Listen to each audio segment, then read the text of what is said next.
La section suivante nous mène du pont Saint-Michel au pont de la Concorde. On traverse le pont Saint-Michel, ce qui nous amène dans l'île de la Cité.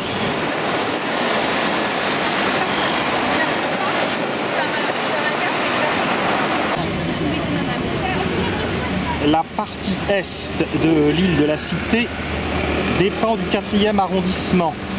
La partie ouest dépend du 1er arrondissement. Séparation au niveau du boulevard du Palais. On descend sur la berge, en contrebas du quai des Orfèvres.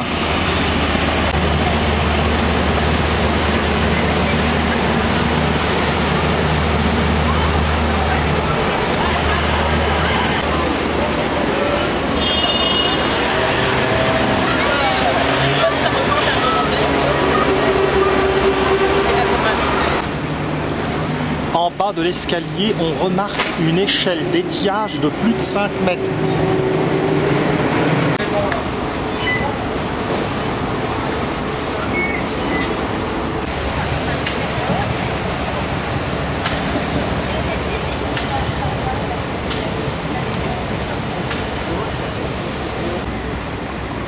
Face à nous, le quai des Grands Augustins.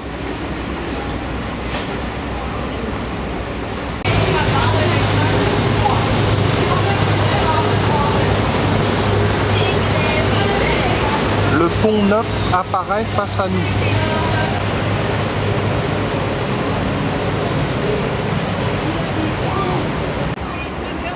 En dépit de son nom, le pont Neuf est le plus vieux pont de Paris. Il a été construit entre les règnes de Henri III et Henri IV, de 1578 à 1607. Le pont a été remis à neuf en 1992. Ses parois ont été reblanchies. Ce pont est l'un des plus connus de Paris. Sa renommée s'étend bien au-delà des frontières. Derrière, on aperçoit la silhouette du pont des Arts. L'île de la Cité primitive se terminait au niveau de cette rampe. Au-delà, il y avait une série d'îlots qui ont été rattachés à la cité. Ces îlots alluvionnaires à fleur d'eau étaient appelés îles aux Juifs, îles aux Treilles, îles de la Justice. La construction du pont Neuf fut d'abord contestée, car il était jugé non indispensable. Il avait été prévu de construire des maisons sur ce pont, mais finalement, elles ne furent pas construites. Le pont devint rapidement un lieu de promenade qui remplaça celui du cimetière des Innocents. Beaucoup de marchands, d'arracheurs de dents, et puis également d'autres personnes, d'autres commerçants tenaient boutique ici.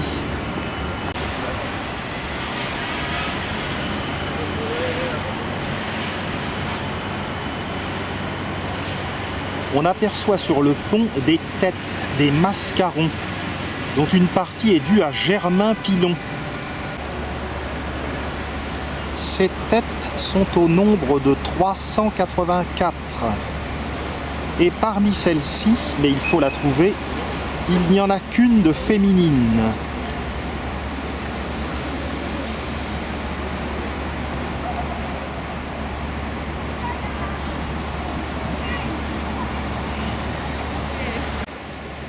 Le pavillon de Flore à l'extrémité du palais du Louvre.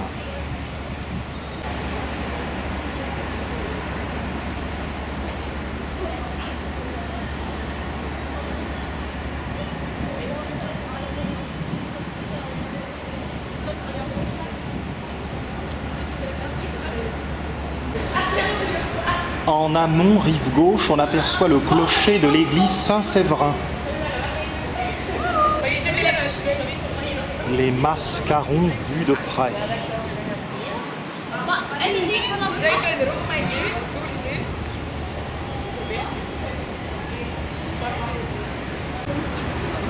L'architecte du Pont Neuf répondait au nom poétique de Baptiste Androuet du Cerceau.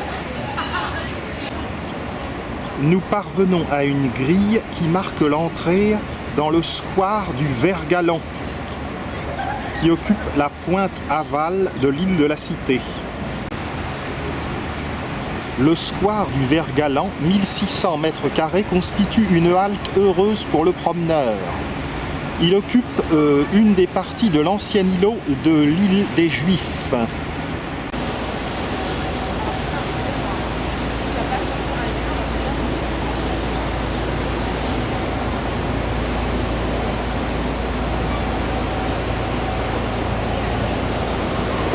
On poursuit jusqu'à la pointe de l'île. Après le pont Neuf, rive gauche, c'est le quai Conti avec l'hôtel de la Monnaie. C'est à cet endroit que se trouvent les bateaux spécialisés de la brigade des sapeurs-pompiers de Paris. Caserne de la Monnaie.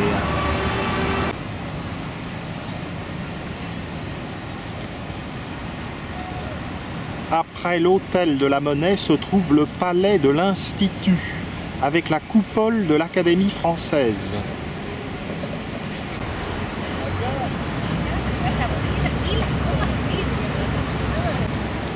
Nous approchons de la pointe de l'île de la Cité.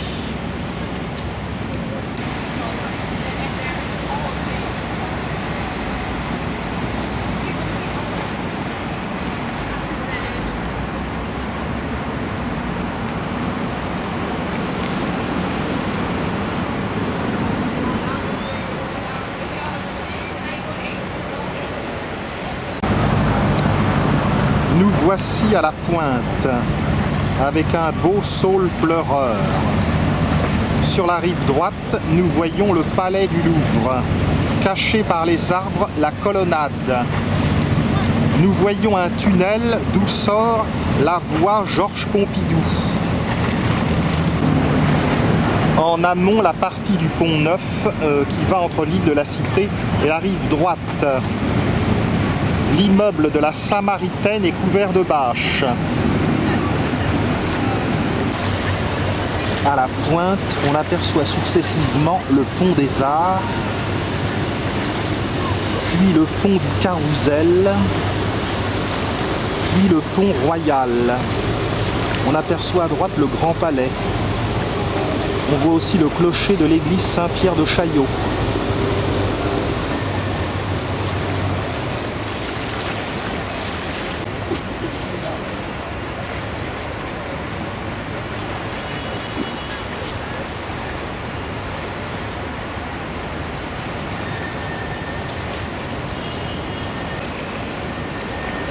La cour carrée du Louvre, de l'autre côté de la petite galerie, et plus loin la grande galerie qui se termine par le pavillon de Flore. On commence à apercevoir la tour Eiffel. Ici le palais de l'Institut. Le pont Neuf, entre la rive droite et l'île de la Cité, compte 7 arches.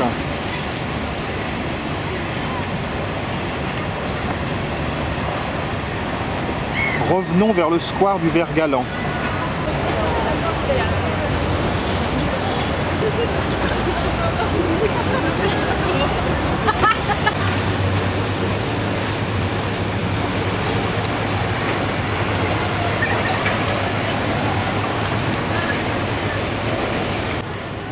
Nous revenons au niveau de la terrasse Belvédère qui réunit les deux ponts et qui comporte elle aussi des mascarons. Remontons au niveau supérieur.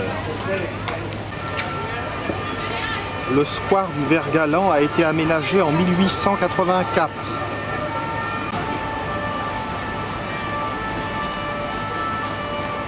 Si les cadenas ont disparu des balustrades du pont des Arts, en revanche, on en trouve encore à foison ici. Une plaque à cet endroit indique que le grand maître des Templiers, Jacques de Molay, a été brûlé ici sur l'ordre du roi de France, Philippe IV le Bel.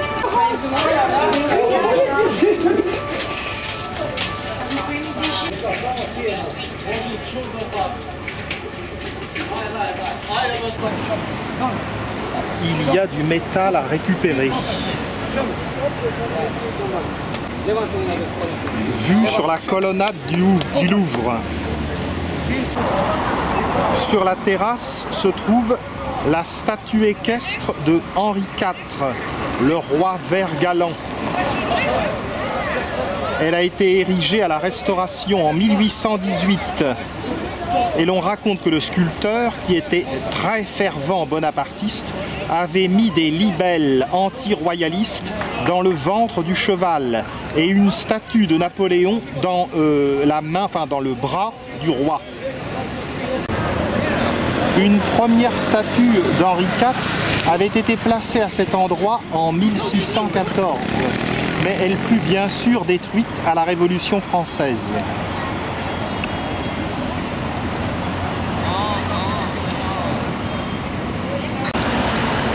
Face à la statue de Henri IV, la place du Pont-Neuf, en fait, ne se distingue que par deux superbes immeubles et par une rue qui s'élargit vers la place Dauphine, une des très belles places de l'île de la Cité. Empruntons le Pont-Neuf pour revenir vers la rive gauche. Les lampadaires sont de Victor Baltard.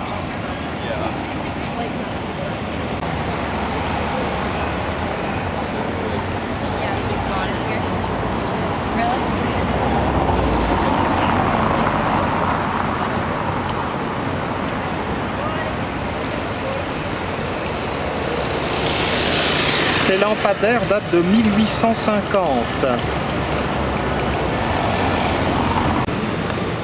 En aval, le modernisme en fond de décor, les tours de la Défense.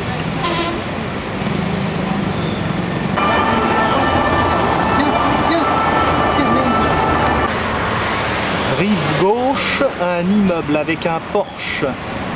C'est ici que débute l'étroite rue de Nevers, qui était telle quelle au XIIIe siècle. Elle butait à 150 mètres sur un vestige du mur de Philippe Auguste.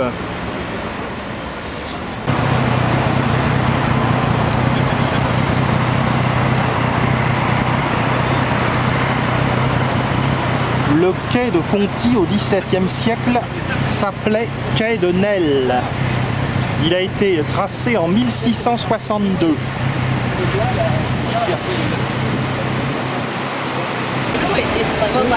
Insolite vision de Henri IV devant la Samaritaine. On aperçoit le donjon néo-gothique de la mairie du 1er arrondissement et l'église Saint-Germain-l'Auxerrois.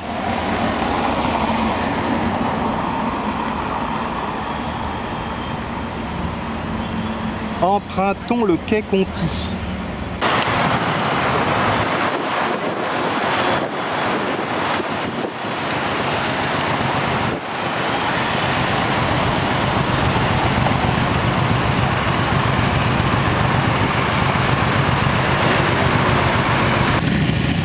Dans le lointain, la tour de l'université de Paris-Jussieu, Paris 6, Paris 7.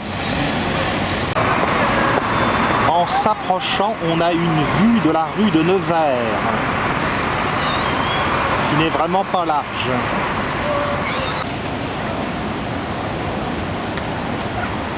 Quai de Conty. Les boîtes des bouquinistes.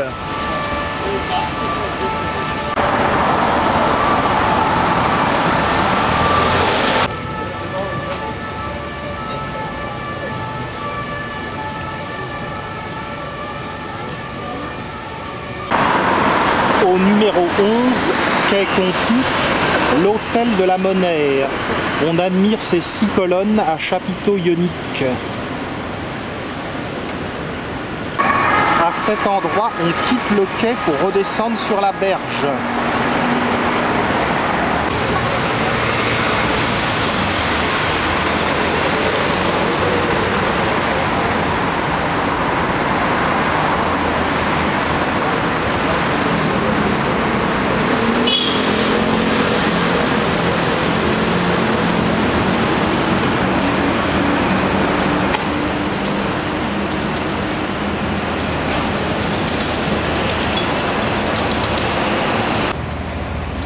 Nous sommes à nouveau dans le 6e arrondissement de Paris. Certains repères indiquent les niveaux de crue de la Seine.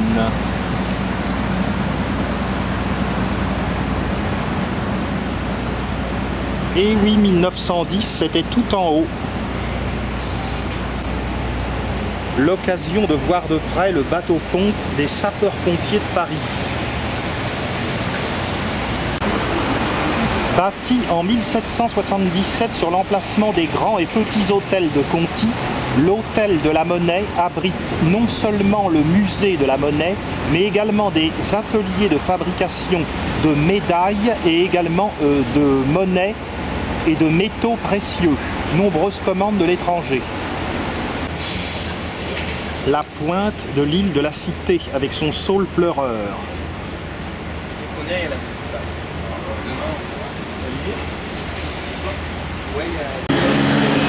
D'ici, nous avons une belle vue sur le superbe pont des Arts.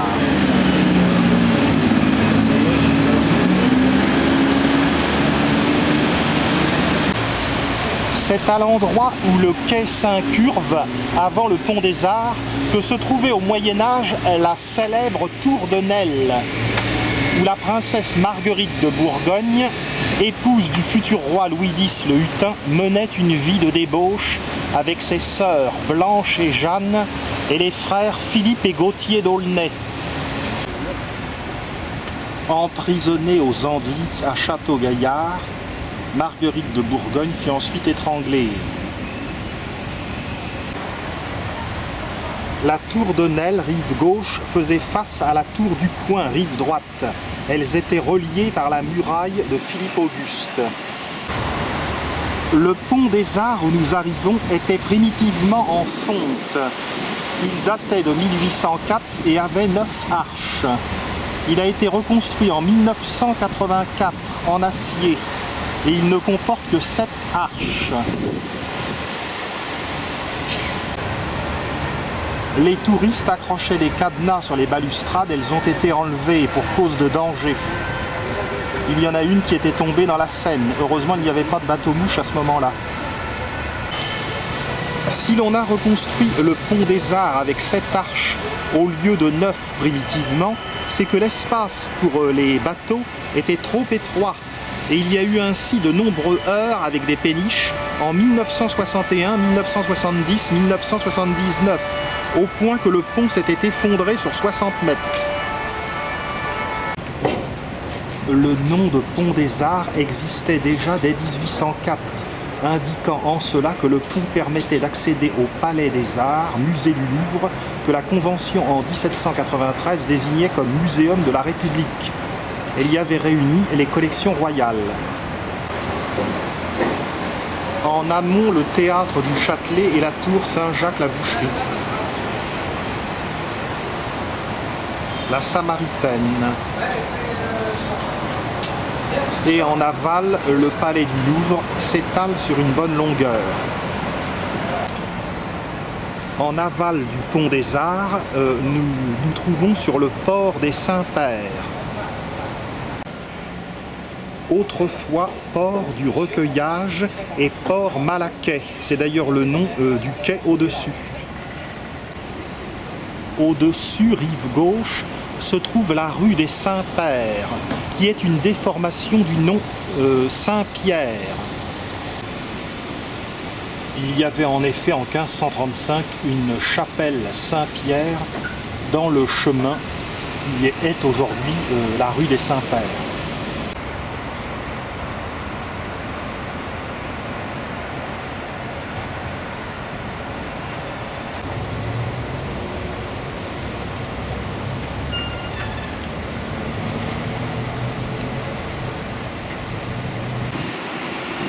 La construction de l'Institut de France, que nous ne pouvons pas bien voir depuis la berge, avait été décidée par Mazarin. Mais c'est bien après sa mort que le Collège des Quatre Nations, c'était son premier nom, fut achevé en 1684. Il abrite 5 académies. C'est l'architecte Levaux qui l'a terminé. Pour construire le palais de l'Institut, il a fallu démolir la tour de Nesle, la porte de Nesle et plusieurs dizaines de mètres de la muraille de l'enceinte de Philippe Auguste. On poursuit vers le pont du Carrousel. Après la petite galerie du Louvre, commence sur 500 mètres la grande galerie ou galerie du bord de l'eau, commencée par Catherine de Médicis. Donc jusqu'au pavillon de Flore. Le pont du Carrousel en béton armé date de 1939. Il remplace un pont de 1834, le pont des Saints-Pères.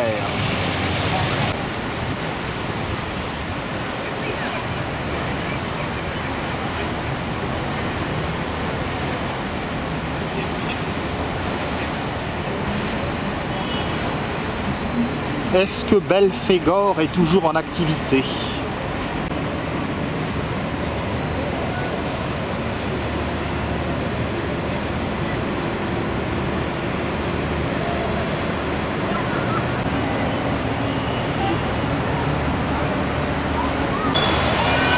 Derrière le pont du Carrousel, on aperçoit le pont Royal.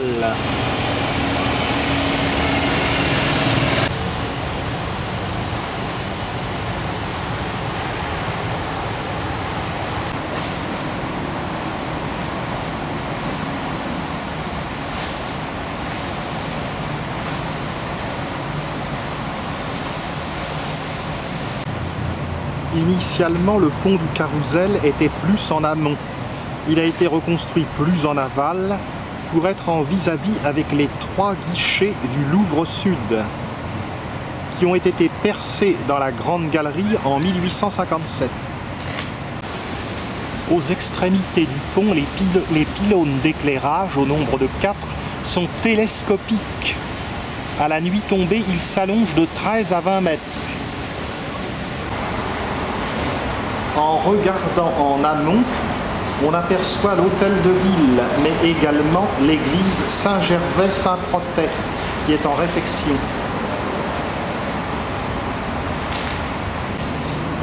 On poursuit après le pont du Carrousel.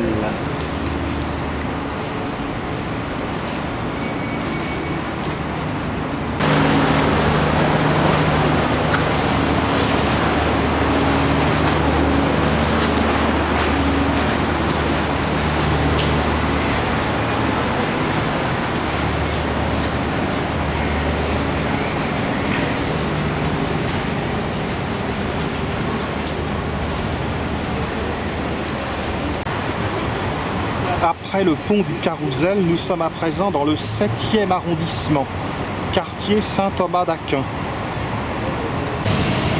Après le Saule Pleureur apparaît le pont Royal. On traversait à cet endroit par le bac en 1550. À partir de 1632, on a construit un pont en bois, le pont Rouge, avec 15 arches. Il était fragile, il a été détruit 5 fois par les eaux et le feu.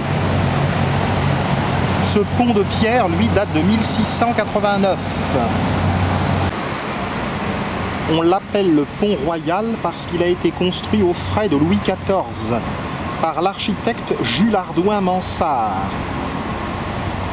C'est le 3e plus vieux pont de Paris, après le pont Neuf et le pont Marie.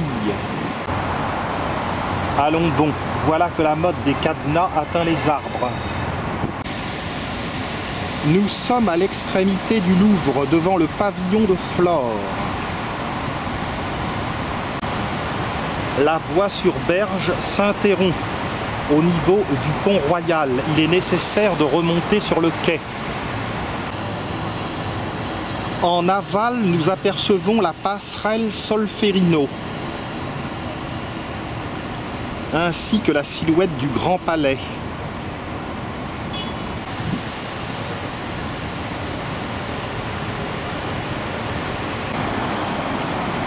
Les bouquinistes s'arrêtent au niveau du pont Royal.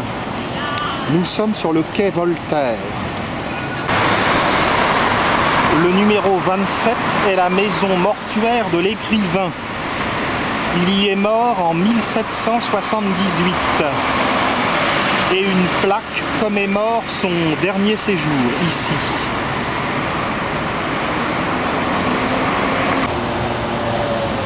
Nous allons traverser le pont Royal.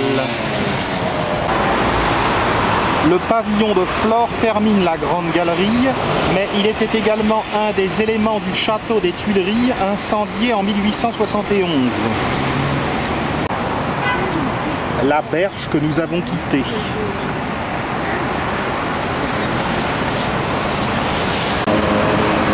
De ce côté, le quai Anatole France, avec le musée d'Orsay, ancienne gare d'Orsay. On aperçoit l'obélisque de la place de la Concorde.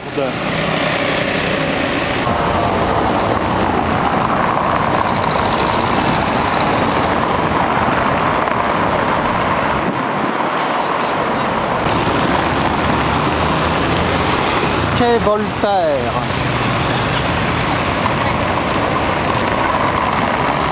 Quai Anatole France.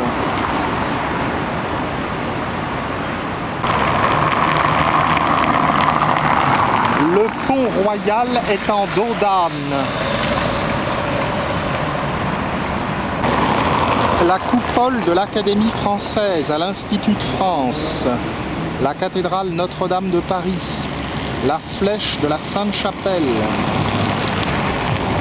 La conciergerie. Saint-Gervais-Saint-Protais, l'hôtel de ville.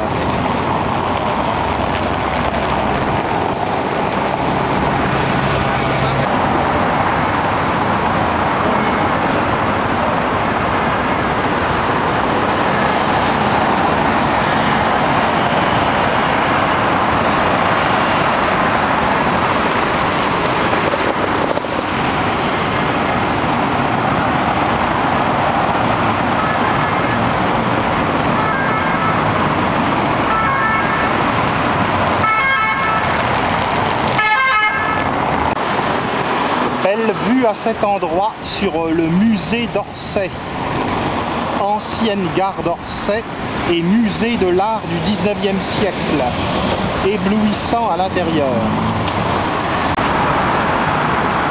Face à nous, l'avenue du général Lemonnier.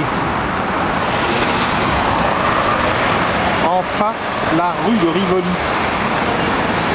On aperçoit la statue de Jeanne d'Arc. Le pavillon de Marsan, de l'autre côté du Louvre, est en restauration. Il était relié autrefois par une aile au pavillon de Flore. Un sphinx accueille les promeneurs au niveau de la terrasse du bord de l'eau qui borde le jardin des Tuileries côté Seine. Quai Anatole France. Après le musée d'Orsay, on aperçoit le dôme de l'hôtel de Salm, palais de la Légion d'honneur, chancellerie de la Légion d'honneur, qui abrite un musée.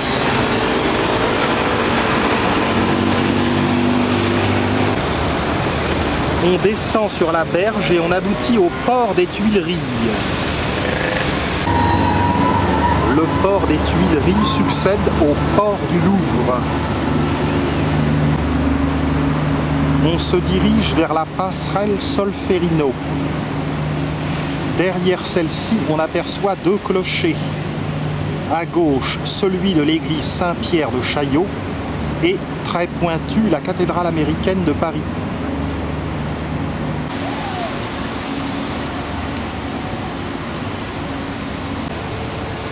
Il y avait à cet emplacement un pont routier en fonte de 1858-1861. Il fut fermé en 1960 après apparition de nombreuses fissures. Une passerelle provisoire pour piétons fut installée. Elle resta jusqu'en 1999, puis l'on prit la décision de ne pas rétablir la circulation automobile. La passerelle actuelle, passerelle de Solferino, date de 1999.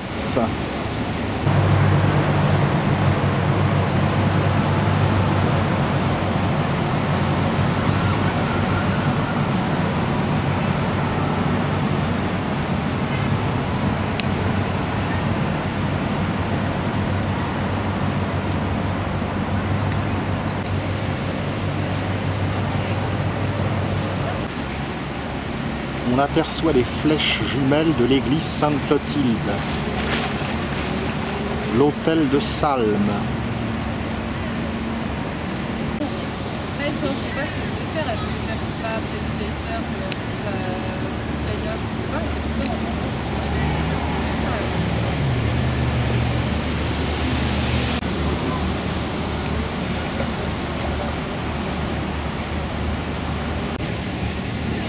La passerelle Solferino est toute proche et nous voyons sa structure due à Marc Mimran qui permet à la fois de joindre les deux quais mais également les deux berges.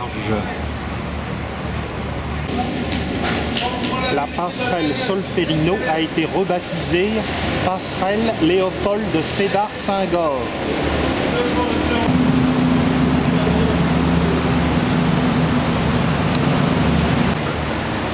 Le prochain pont en vue est le pont de la Concorde. Après la passerelle, toute une série de bateaux habités, ex-péniches, sont accostés à demeure le long d'une estacade.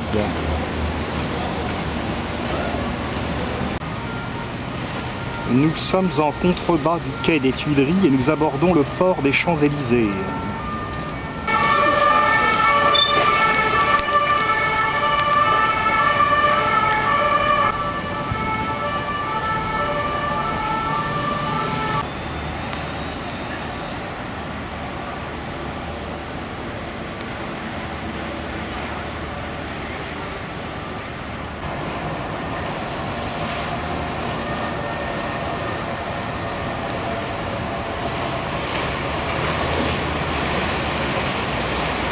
Le Palais Bourbon, siège de l'Assemblée nationale.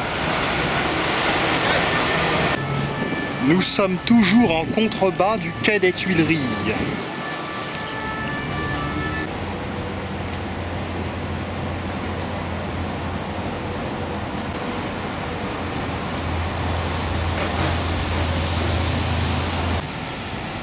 Le pont de la Concorde date de 1791. Il a été élargi en 1931 de 14 à 35 mètres. L'architecte est Jean-Rodolphe Perronnet. Lorsqu'il a été construit, c'était Louis XVI qui régnait. On l'a donc appelé dans un premier temps Pont du Roi. Ensuite, c'est devenu le pont de la Révolution et aujourd'hui pont de la Concorde. Les parties hautes des piles ont été construites avec des pierres de la forteresse de la Bastille. Voici l'arche primitive et voici les raccords qui ont été faits en 1931 pour élargir le pont. Ici s'arrête cette section de 3 km. Pont Saint-Michel, pont de la Concorde. On aperçoit la tour Eiffel et également le pont Alexandre III.